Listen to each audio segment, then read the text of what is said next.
In 1919, the world breathed a collective sigh of relief. The devastation of World War I was finally over, and the diplomats packing up their papers in Europe genuinely believed they had fought the war to end all wars. But the agreement they signed, the Treaty of Versailles, contained a specific provision known as Article 231, the War Guilt Clause. It forced Germany to accept absolute, total responsibility for the entire conflict, regardless of who else had participated. That admission of guilt came with a staggering financial penalty. Germany was ordered to pay a fine of $33 billion to the victorious Allied nations, roughly $270 billion in today's money. Look closely at this piece of German emergency currency from 1923. The denomination printed on it is 200 billion marks. To pay its impossible debts, the German government rapidly printed money, causing hyperinflation so severe that a single loaf of bread cost billions. Stripping a recovering nation of its wealth and its enmity did not guarantee peace. It hollowed out the German economy, creating a massive vacuum of national desperation. That desperation compounded in 1929 when the Great Depression hit.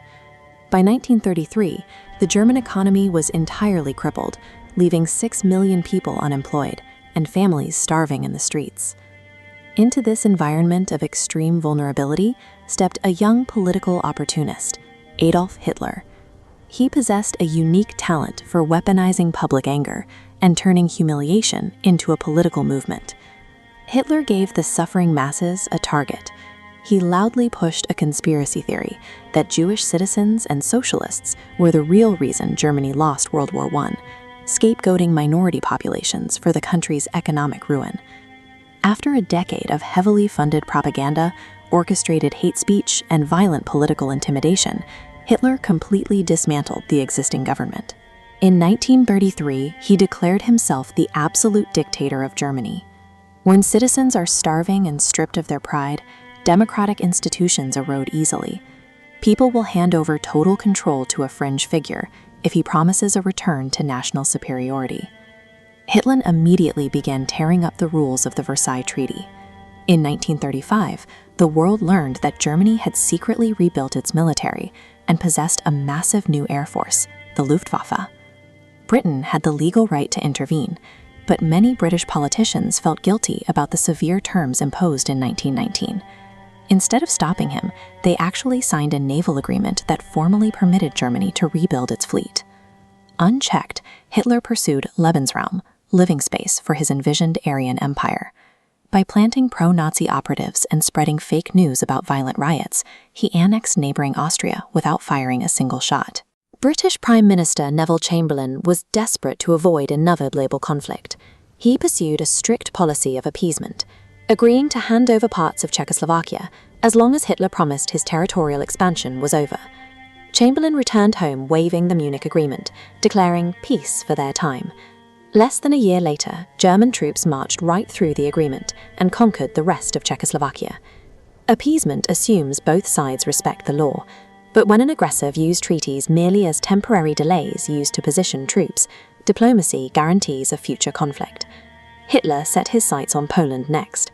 To avoid fighting a war on two fronts, he executed a massive tactical deception, signing a non-aggression pact with his sworn ideological enemy, the Soviet Union. On September 1, 1939, nearly 1 million German troops pushed into Poland. The United Kingdom and France finally reached their breaking point and officially declared war on Germany. The defending armies prepared for the slow, brutal trench warfare of the past. But Hitler unleashed a terrifying new military doctrine, Blitzkrieg, lightning war. It relied entirely on overwhelming speed and stealth. Fast-moving armored tanks shattered defensive lines on the ground, while the Luftwaffe rained continuous destruction from the sky. The impossible speed of this advance had a chemical engine. German soldiers were routinely supplied with Pervitin, a drug we know today as crystal meth. It eliminated fatigue, allowing entire divisions to fight relentlessly for days without sleeping. Combining diplomatic subversion with a drug-fueled mechanized infantry completely shattered the established rules of combat. The world had no defense prepared for an army that never stopped moving. Following a brief lull known as the Phony War, Hitler pivoted his massive, stimulated army west. In May 1940, he launched an all-out assault on France and the Low Countries. France's survival hinged entirely on the Maginot Line, a highly rigid 450-kilometer wall of concrete bunkers and artillery batteries built along the German border. Germany staged massive decoy attacks straight into the Netherlands and the Maginot Line, drawing Allied forces out of position. Then came the trap. Hitler funneled 40,000 military vehicles through the supposedly impassable Ardennes forest, completely flanking the Allies from behind. A static, predictable defense creates a fatal vulnerability. When you build an unbreachable wall, you assume the enemy won't just walk around it through terrain you deemed impassable. The maneuver worked perfectly. Almost instantly, 400,000 Allied troops were stranded on the beaches of Dunkirk, pinned between the advancing German army and the ocean. They were saved by Operation Dynamo, a massive evacuation utilizing private fishing boats and civilian sailors. The men survived, but the Allies had to abandon nearly all of their heavy military equipment on the sand. Within weeks, the French government formally surrendered. Watching the geopolitical map collapse, Benito Mussolini eagerly pulled Italy into the war as an Axis power. With the United States firmly refusing to enter a European conflict, newly appointed British Prime Minister Winston Churchill was left to look across the Channel at a continent entirely consumed by Hitler's empire.